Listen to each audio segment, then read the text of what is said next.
In 1801, Richard Trevithick invented the first steam locomotive.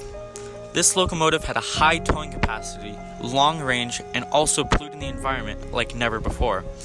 The steam train wasn't very popular until B&O executives decided to convert their entire operation to steam power. A man named Peter Cooper developed a steam train he called the Tom Thumb.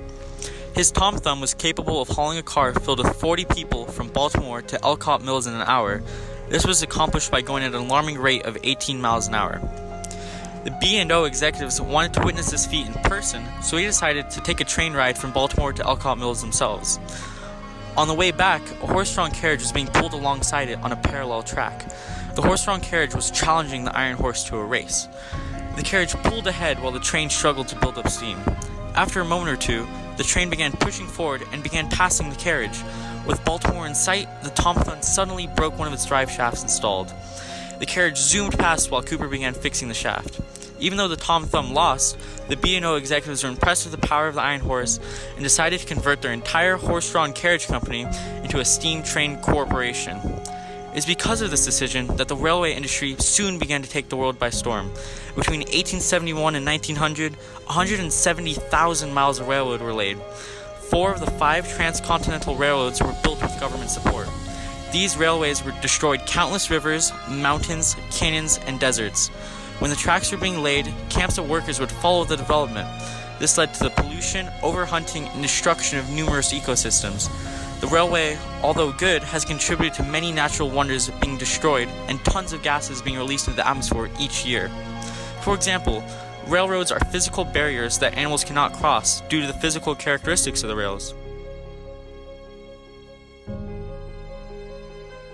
The mortality rate of wildlife surrounding the rails increased greatly due to collisions and human disturbance. Roads during the Industrial Revolution affected the environment due to the extensive work needed to create them. In order to make the road, the land needed to be cleared of bushes, trees, stumps, boulders, and any other type of debris that may be in the workers' way. This impacted the environment in that, while naturally occurring resources were being destroyed, nothing was being done to replace them. This eventually led to the U.S. lacking naturally occurring resources. The roads then had to be leveled to make sure that the land was fit to be traveled on. The roads were leveled by road workers, all by hand. After the leveling was complete, the materials used to build the roads, usually crushed stone, needed to be placed. Large pieces of stone that were used to build roads were hammered into place by workers, almost like slabs. Machines crushed the stones into smaller pieces. These machines were called jaw crushers. They burned fossil fuels and therefore polluted the environment. These roads stretched for miles, where workers implemented these environmentally harmful procedures used to build them. With the completion of many different roads, more and more resources were removed. With more roads, more people wanted to use them, making traveling more apparent in the lives of the settlers all over the country. While these roads did help people continue their journeys and expansion, overall, the environment where the roads were being built were harmed, and the factories that crushed the stone to make the road polluted the area.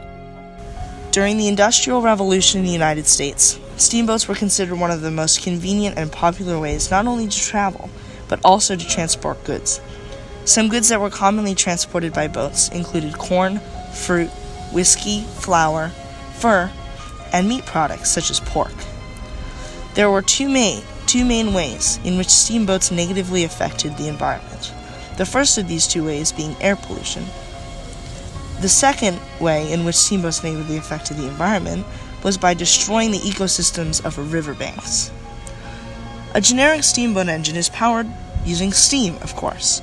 Steam that is produced by heating water in a coal-burning boiler, thus creating vapor, which is then pressurized and used to power the engine itself.